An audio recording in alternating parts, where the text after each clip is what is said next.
2 tricks, just 2. That's all it took to control one man for 25 years. Sounds hard to believe, but when you understand how dark psychology works, you'll see most control doesn't come from power. It comes from silence, from memory, from the spaces guilt fills. This is for the people who think, I can't be manipulated. Let me show you just how easy it is. That morning wasn't special. I ate something and left the house. Caught the bus. It was raining. Light, steady, cool air. Everything felt calm. I sat near the window. There was a man across from me, around 50-something. In his hands, he held a folded pamphlet. It's not too late. Adult education. At first, I ignored it, but then a gust of wind came through and the pamphlet slipped from his hands, landed right at my feet. I picked it up, handed it back, smiled a bit. Back to school, I said. He smiled back. No. New career? No, not really. That should have been the end of it, but something about him made me feel he wanted to speak, not in words, just in presence. When we both got off at the next stop, I pointed toward a nearby coffee shop. Let's sit. Rain might get heavier. He didn't say much, just nodded. We sat down. He lit a cigarette. I got coffee. I asked him, "What do you do?" He looked down for a second, then said, "I used to drive for a man named George." And just like that, his story began. He was 18 when he met George. No job, no future, just a kid trying to get by. George gave him a small job, later gave him a car. When it broke down, George replaced it, paid rent when he couldn't, got him driving a school bus, even helped with loans, and slowly, without noticing, George became the center of his life. 10 years passed. One day, he told George he wanted to find a quiet job, something local, something stable.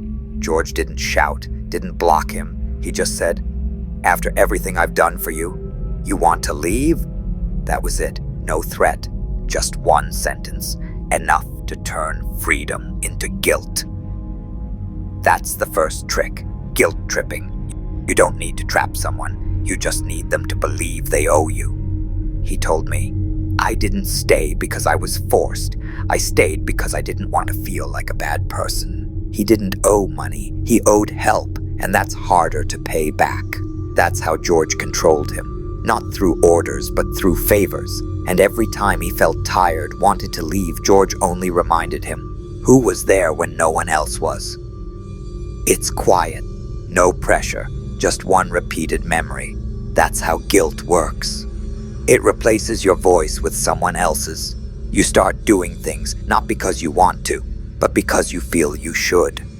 He worked weekends, took extra shifts, never said no, because in his head, leaving meant betrayal, resting meant disrespect. That's trick 1. Use help as a chain. Let guilt do the rest. After the guilt had done its job, George made sure he was never too close to anyone else, not directly, not like locking someone in a room. It was quieter than that, smarter. He started giving him extra responsibilities, slowly. "You're the only one I can count on. No one else shows up like you. Clients trust you more than anyone." It sounded like praise, but it was a trap. He began working weekends, late hours, no holidays. He didn't even notice at first. He thought he was just reliable, but slowly the distance grew. From friends, from family, even from himself. "It wasn't like I was told not to talk to people," he said.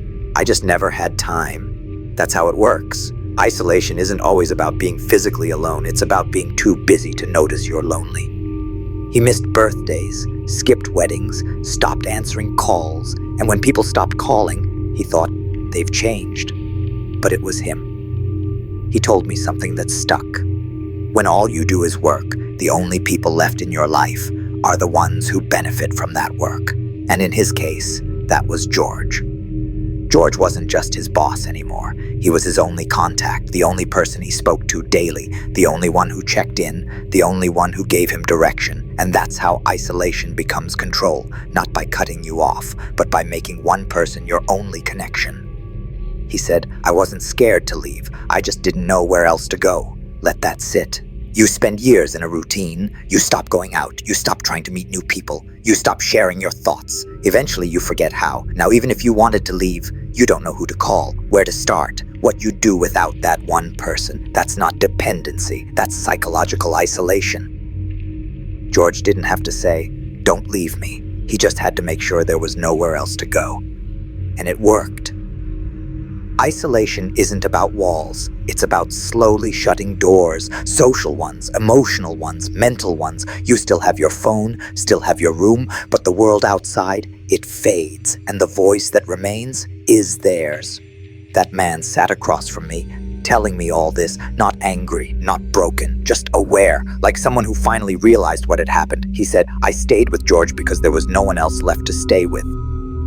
That's the second trick. After guilt breaks your will, isolation breaks your options. They don't need to trap you. You trap yourself. By routine, by loyalty, by emotional exhaustion. And here's the scariest part. By the time you realize you're alone, you've already forgotten how not to be.